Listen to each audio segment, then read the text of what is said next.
या शामिल हुए या टीडीपीएल के जितने भी गतिविधियां यहाँ हुई हैं उन सभी को कैंसिल किया जाता है, रद्द किया जाता है।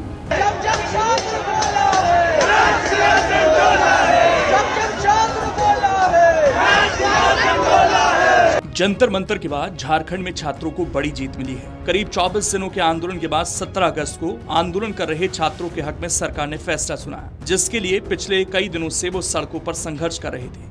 17 अगस्त को मुख्यमंत्री हेमंत सोरेन ने जेएसएससी सीजीएल परीक्षा रद्द करने का ऐलान किया। इसके बाद भूख हड़ताल पर बैठे तीनों छात्र नेता देवेंद्र नाथ महतो, उम्मे हबीबा और राहुल क्रांति ने अपना अनशन समाप्त कर दिया। हालांकि सीबीआई जांच की मांग अब भी अधूरी है, इसलिए आंदोलन पूरी तरह खत्म नहीं माना जा रहा। छात्रों की मांग पर हेमंत सोरेन ने क्या कुछ कहा, आइए आपको सुनवाते हैं। जहां तक मेरा मानना है कि परीक्षाएं कैसे होनी चाहिए, कैसे नहीं होनी चाहिए, इसका पहले से ही एसओपी बना हुआ है और कहीं ना कहीं अगर वो एसओपी का पालन होता तो ये गड़बड़ियां नहीं होती।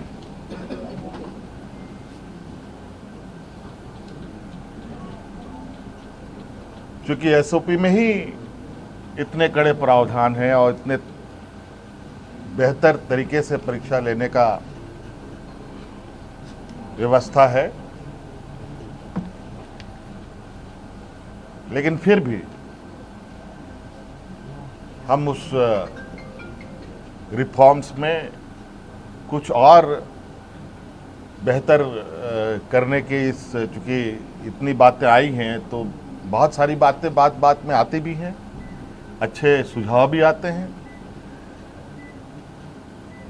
तो उन रिफॉर्म्स में उन सबको भी जोड़ा जाएगा। और चूंकि हमने पोर्टल भी खोल रखा है, चाहे वो छात्र हो, शिक्षक हो, अभिभावक हो, उस विषय पर उस पोर्टल पर अपने सुझाव दे सकते हैं और विशेषज्ञों की टीम के साथ उनको साझा किया जाएगा और क्या बेहतर हो सकता है उसको किया जाएगा। रिफॉर्म्स के लिए हम लोगों ने हमारे आईएएस अधिकारी अमिताभ कौशल जी की अध्यक्षता में कमेटी बनाने का निर्णय लिया है, जो अलग अलग संस्थानों के साथ संपर्क करते, बुद्धिजीवी लोगों के साथ, अच्छे लोगों के साथ संपर्क कर इस रिफॉर्म को पूरा अंजाम तक पहुंचाएंगे।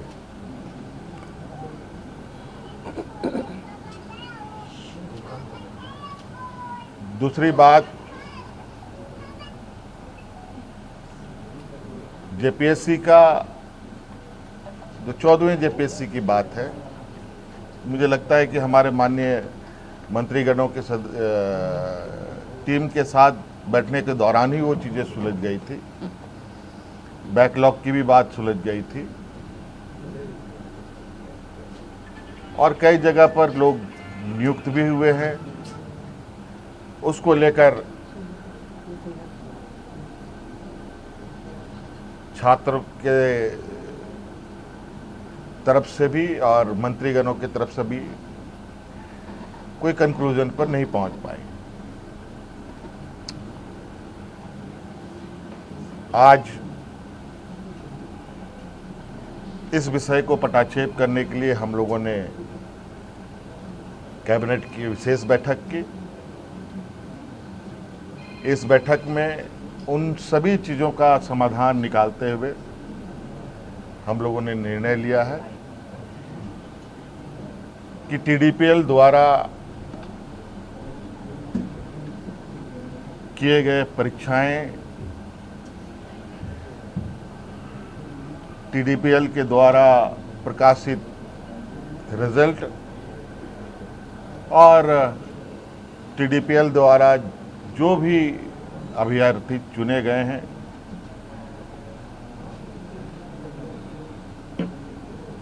या शामिल हुए या टीडीपीएल के जितने भी गतिविधियां यहाँ हुई हैं उन सभी को कैंसिल किया जाता है, रद्द किया जाता है।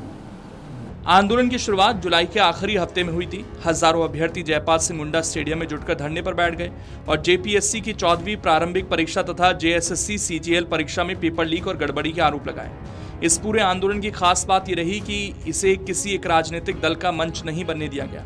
इस स्टेडियम में 2 अलग अलग मंच बनाए गए थे ताकि आंदोलन गैर राजनीतिक बना रहे। अगस्त की शुरुआत में आंदोलन ने भूख हड़ताल के साथ नया मोड़ लिया। झारखंड लोकतांत्रिक क्रांतिकारी मोर्चा नेता देवेंद्र नाथ महतो ने अनिश्चितकालीन अनशन शुरू किया। उसके साथ उम्मे हबीबा और राहुल क्रांति समेत कुल 8 प्रदर्शनकारी अनशन पर बैठे। महतो ने चौथे दिन ही कहा था कि जब तक मांगे पूरी नहीं होती तब तक ये लड़ाई जारी रहेगी, चाहे कफन में लिपटना पड़े। भारी बारिश के बीच राहुल क्रांति की तबीयत बिगड़ने पर उन्हें रांची सदर अस्पताल में भर्ती कराया गया, जहां स्वास्थ्य मंत्री इरफान अंसारी खुद पहुंचे और डॉक्टरों को इलाज सुनिश्चित करने के निर्देश दिए।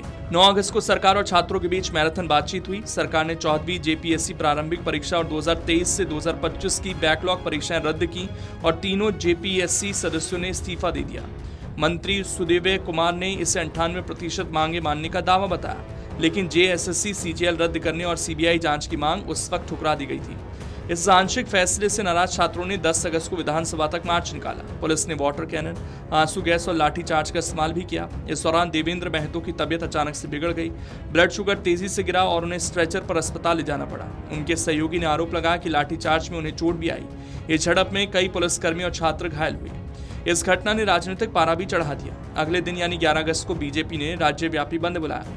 नेता प्रतिपक्ष बाबूलाल मरांडी और प्रदेश अध्यक्ष आदित्य साहू ने हेमंत सोरेन सरकार पर तानाशाही रवैया अपनाने का आरोप लगाया। उसी दिन एबीवीपी ने भी पुरानी विधानसभा से नई विधानसभा तक मार्च निकाला, जिससे कई कार्यकर्ता हिरासत में लिए गए। कांग्रेस नेता राहुल गांधी ने पुलिस कार्रवाई की निंदा करते हुए कहा कि छात्रों को शांतिपूर्ण प्रदर्शन का अधिकार है और सिर्फ बातचीत से समाधान निकल सकता है। इस पर बीजेपी ने पलटवार करते हुए कहा कि कांग्रेस खुद झारखंड में जेएमएम के साथ सरकार में है, इसलिए राहुल गांधी का बयान दोहरा मापदंड है। दिल्ली में जंतर मंतर पर चले कॉकरोच जनता पार्टी आंदोलन से भी झारखंड आंदोलन की तुलना होती रही और बीजेपी ने आरोप लगाया कॉकरोच जनता पार्टी झारखंड के मामले में मूक दर्शक बनी रही, जबकि आंदोलन उन्हीं के धुर विरोधियों के राज्य में चल रहा था। 12 अगस्त को आंदोलन के 19वें दिन छात्र नेता रविंद्र पासवान ने सीधे मुख्यमंत्री हेमंत सोरेन से बातचीत की अपील की और टीडीपीएल से जुड़ी सभी परीक्षाएं रद्द करने की मांग दोहराई। 15 अगस्त को स्वतंत्रता दिवस पर देवेंद्र महतो अस्पताल से तिरंगा यात्रा में शामिल होने निकले, लेकिन पुलिस ने उन्हें रोक दिया। इसी दिन डॉक्टरों ने बताया कि 14 दिन के अनशन के बाद महतो का सोडियम स्तर घट गया था। उम्मे हबीबा और राहुल क्रांति की भी हालत गंभीर बनी रही और उन्हें फ्लू चढ़ाकर रखा गया। 17 अगस्त को बाबूलाल मरांडी ने जेएमएम कांग्रेस गठबंधन पर एमएमडीआर संशोधन विधेयक के विरोध को राजनीतिक नाटक बताते हुए छात्र आंदोलन से ध्यान भटकाने का आरोप लगाया। उसी दिन रविंद्र पासवान ने चेतावनी दी कि अगर 18 अगस्त तक मांगे नहीं मानी गई तो हजारों छात्र 20 अगस्त को मुख्यमंत्री आवास का घेराव करेंगे। आखिरकार सोमवार को मुख्यमंत्री हेमंत सोरेन ने राज्य सचिवालय में लंबी कैबिनेट बैठक की अध्यक्षता करने के बाद बड़ा फैसला लिया। जेएसएससी सीजीएल यानी झारखंड कर्मचारी चयन आयोग की संयुक्त स्नातक स्तरीय परीक्षा रद्द करने का। इसके साथ ही सरकार ने भर्ती परीक्षा प्रणाली को मजबूत बनाने के लिए एक सुधार समिति भी बनाई, जिसकी अगुवाई वरिष्ठ आईएएस अधिकारी अमिताभ कौशल करेंगे। बैठक के बाद पत्रकारों से बात करते हुए हेमंत सोरेन ने बताया कि जेएसएससी सीजीएल परीक्षा रद्द करना छात्रों की प्रमुख मांगों में से एक था, जिसे सरकार ने अब पूरा कर दिया है। ये परीक्षा लंबे समय से छात्रों के विरोध का केंद्र बनी हुई थी। इसके अलावा सरकार ने एक और अहम फैसला लिया, जिस outsource agency TSR data processing private limited यानी टीडीपीएल को परीक्षा कराने की जिम्मेदारी दी गई थी, उसके द्वारा कराई गई सभी परीक्षाओं को भी रद्द कर दिया गया। साथ ही इस एजेंसी ने जो भी परिणाम जारी किए थे उन्हें भी निरस्त कर दिया गया। अगर आप ये वीडियो YouTube पर देख रहे हैं तो हमारे चैनल को सब्सक्राइब कर बेल आइकन दबाएं और Facebook पर देख रहे हैं तो हमारे पेज को लाइक करें। अगर आप ये वीडियो YouTube पर देख रहे हैं तो हमारे चैनल को सब्सक्राइब कर बेल आइकन दबाएं और Facebook पर देख रहे हैं तो हमारे पेज को लाइक करें।